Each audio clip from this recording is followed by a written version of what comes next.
Hello guys, welcome to our channel Ishwar institute. आज हम लोग लेके आए हैं नीट 2020 बायोलॉजी। नीट 2020 बायोलॉजी के यहाँ पे सॉल्यूशन की सबसे खास बात ये है कि सब लोग बोलते हैं एनसीईआरटी पढ़िए, तो हम लोग हर क्वेश्चन का सॉल्यूशन लेके आए हैं फ्रॉम एनसीईआरटी लाइन।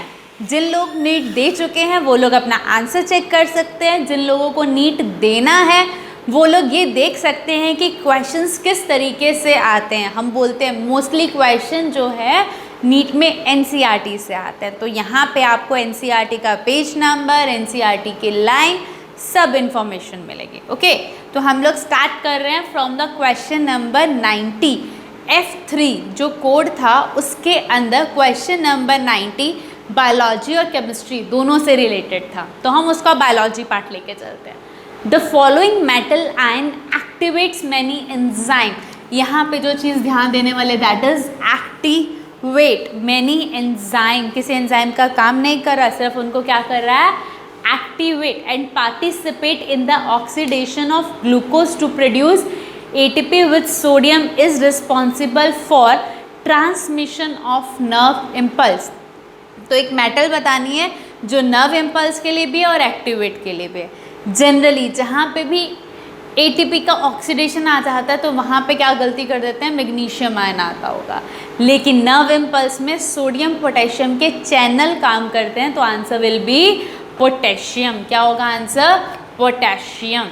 चलो अब हम बताएं ये एनसीईआरटी से कहाँ से आया है, तो +1 की एनसीईआरटी का पेज नंबर 197, जहाँ पे सारे के सारे आयंस की, मिनरल्स की फंक्शनिंग दे रखे, तो वहाँ पे पोटेशियम की फंक्शनिंग में लास्ट लाइन जो इसका दे रखा है, it is used in the activation of enzyme. तो पोटेशियम किसके लिए यूज होता है, एक्टिवेशन ऑफ एंजाइम। 197 से क्वेश्चन का आधा पार्ट मिल गया। अब क्वेश्चन का बाकी का आधा पार्ट भी एनसीईआरटी से, कहाँ से, उसी एनसीईआरटी में पेज नंबर 317 पे, जहाँ पे कंडक्शन ऑफ नर्व इम्पल्स दे रखा है, तो वहाँ पे बताया है कि पोटेशियम और sodium ions are responsible for the conduction of nerve impulse. So the question is purely from the NCERT. Clear, तो करेक्ट आंसर इज पोटेशियम। तो हमने आपको ये भी बताया आंसर करेक्ट क्यों है। So let's move to 91st question. इसका भी एनसीईआरटी सॉल्यूशन मिलेगा, just wait and watch. Presence of which of the following condition in the urine are indicative of diabetes mellitus. Diabetes mellitus एक ऐसी condition है जहाँ पे बॉडी में glucose ज़्यादा हो जाता है, बॉडी में मेटाबोलाइज नहीं होता। जनरली हमारे यूरिन में ग्लूकोज नहीं होता है, लेकिन डायबिटीज़ मेलाइटस में आता है। तो कीटोन यूरिया, बॉडी में कीटोन बॉडीज़ और ग्लूकोज आने को हम क्या बोलते हैं, जो है ग्लाइकोसूरिया एंड कीटोनेमिया। अब ये क्वेश्चन भी एज सच एनसीईआरटी की लाइन से आया है, दिखाते हैं हम आपको। हाँ जी, एनसीईआरटी का पेज नंबर 298, वहाँ पे ऑर्गन से पहले के एग्जाम्पल दे रखे हैं। For example, presence of glucose that is glycosuria and ketone bodies ketone urea in urine are indicative of diabetes mellitus. यही क्वेश्चन था हमारा।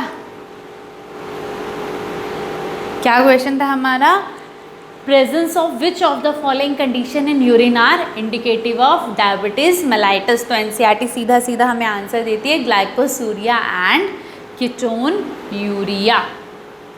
क्लियर, तो अभी तक अब हमने 2 क्वेश्चन देखे, दोनों के दोनों एनसीईआरटी से। Let's move to next one. Match the following and select the correct. Placenta HCG से रिलीज करता है। प्लेसेंटा क्या है, मदर और बेबी का कनेक्शन है जो कंटिन्यूसली ह्यूमन क्रोडियोग्राफिक हार्मोन जो है रिलीज करता रहता है। Zona pellucida is a layer of ovum. Bulbourethral gland जो है पेनिस के लुब्रिकेशन के लिए काम करता है, और लेडिक सेल्स या सेंट्रोली सेल टेस्टोस्टेरोन या एंड्रोजन हार्मोन रिलीज करते हैं। तो ए का क्या आ जाएगा, 2। सो ए का 2, बी का क्या आ जाएगा, 3, सी का 4 और लेडिक सेल का एंड्रोजन। क्लियर? तो अब आंसर तो हमने समझ लिया, अब ये भी पता होना चाहिए ना ये कैसे एनसीईआरटी से आया। तो अगर हम लोग 12th का chapter number 3 reproduction in human में देखेंगे तो जहाँ पे मेल रिप्रोडक्टिव सिस्टम दिया है वहाँ पे ग्लैंड्स के बारे में बताया कि 3 ग्लैंड्स हैं, prostate, seminal vesicle and bulbourethral. The secretions of bulbourethral glands also help in the lubrication of penis. ठीक है, दूसरा क्या था, zona pellucida, it forms the secondary oocyte की मेम्ब्रेन बनाती है, क्या है, जोना पेल्यूसिडा। तो इन दो से हम मैच कर लेंगे। प्लेसेंटा का भी बुक में दिया हुआ है और लेडिक सेल्स का भी दिया हुआ है सेम पेजेस पे। क्लियर?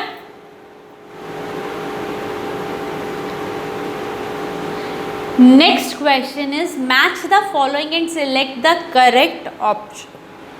सेम चीज हमें दिया हुआ है यहाँ पे, जो है BT, cotton, adenosine deaminase deficiency, RNA interference, PCR. तो पीसीआर का यूज़ कहाँ था पे था, डिटेक्शन ऑफ एचआईवी इन्फेक्शन। किसके लिए, अगर बहुत पहले ही अगर जो है एचआईवी इन्फेक्शन के चांसेस है कि सेल को कंटिन्यूसली ग्रो करवाया जाता है, तो आंसर विल बी जो है डी का आंसर होगा 3। डी का आंसर 3 एक में ही है। और आरएनए इंटरफेरेंस जो है सेलुलर डिफेंस के लिए काम करता है। किसके लिए काम करता है, सेलुलर डिफेंस। तो सी का भी एक है। अब जो आरएनए इंटरफेरेंस है इसकी लाइन एज सच दी हुई है हमें। क्या लाइन दे रखी है, जो आरएनए इंटरफेरेंस है takes place in all eukaryotic organism as a mechanism of cellular defence. किसके मैकेनिज्म में है, सेल्यूलर डिफेंस। तो यहाँ पे आरएनए इंटरफेरेंस क्या आ जाएगा, cellular defence. BT cotton Bacillus thuringiensis से बना है। किससे बना है, बैसिलस थेरेंजिसिस। तो hence the option will be 3, 4, 1, 2। A का 4, बी का 1, सी का 2 एंड डी का 3।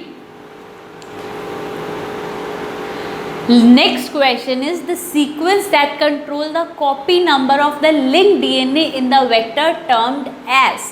कि जो कॉपी नंबर है किसके साथ लिंक्ड हो रहा है, कैसे डीएनए में लिंक्ड हो रहा है, ये क्वेश्चन जो है 12th की बायोटेक्नोलॉजी के प्रिंसिपल से आया है। वहाँ पे वो सीधा सीधा एक्सप्लेन कर रहा है कि अगर आपका जो रिकॉम्बिनेंट डीएनए है वेक्टर के साथ, अगर दोनों का और ही मैच होगा तो रैप्लिकेट होगा, अदरवाइज वो रैप्लिकेट नहीं होगा। तो वेक्टर साइट और उनका क्या मैच होना ज़रूरी है, ओरी साइट। ये क्वेश्चन भी डायरेक्ट एनसीईआरटी से आया है वेक्टर्स में, जहाँ पे दे रखा है page number 199। This sequence is also responsible for controlling the copy number of the linked DNA. So if any want to reject the wants to recover the many copy of DNA, then it should be completed with ORI site। तो आप page number 199 पे इसको cross check कर सकते हैं। बाकी की videos के लिए stay tune to our channel. Thank you.